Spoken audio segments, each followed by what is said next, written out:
So for this artist, you're going to want to find any animal that you can. Use a picture of the internet. If you want to use a picture of your own, that is brilliant as well.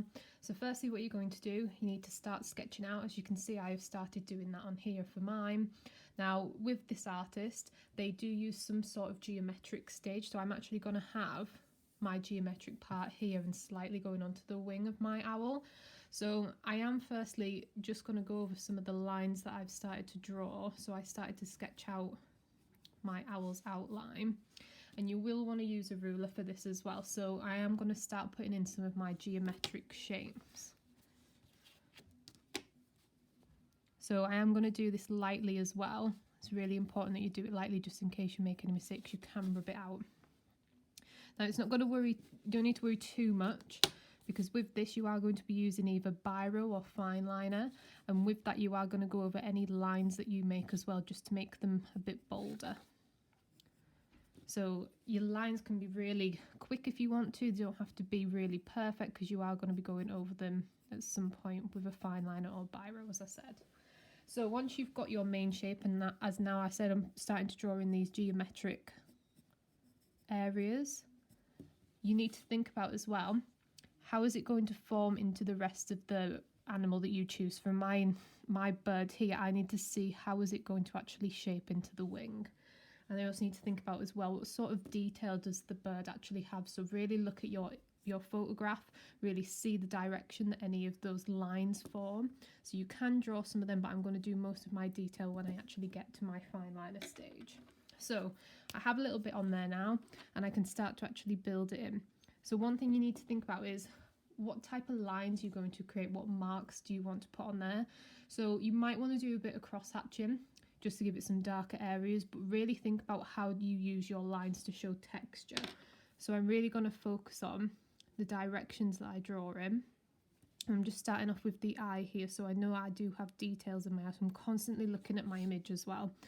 Now I have got, for reference, a picture of his work and a picture of the actual animal itself, just so I can see the style in which the artist draws in. And that's going to help me sort of make the lines that I'm deciding to make as well.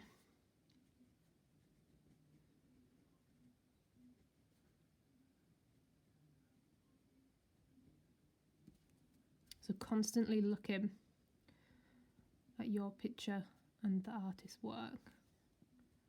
So you might want to double up on some of your lines to get some thicker areas.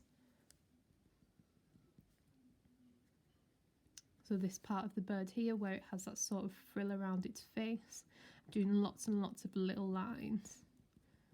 And I'm actually curving them slightly, making sure they go in the direction they would go on the actual bird itself. That helps create that 3D effect. There's a few on the face as well. So it is small little lines that the artist used, but they're very effective in creating a 3D look. So you're going to want to do that on the whole bird or on the whole animal that you decide to use. When you come to your geometric patterning, again, have a really good look at the style of the artist. Now your shapes are going to want to form in the way that the actual bird forms as well. You don't want this to just be random shapes, you actually want it to look like that is its body. So I'm just using them original lines that I had drawn as a guide. Now our artist uses lots of lines as well to create shape and tone, even on the geometric part. So have a look at some of the different designs that they use. Now don't worry if you've got bits of pencil on there as well, that can be rubbed out afterwards, but just have a really good look at the sort of designs that you are creating. Just gonna go up there. So once you've got to that stage, you can carry on going. As I said, I'm going to put some geometric shapes on here as well, but that is as simple as it gets. So you just need to do your whole outline, and then once you've done that, you can add some detail with your pencil, but you are going to get most of it from using a biro or from a fine liner, and really look at all the different lines that you can make to bring out textures, to bring out tones, and you want to create sort of a realistic animal and then this sort of geometric patterning as well. Okay,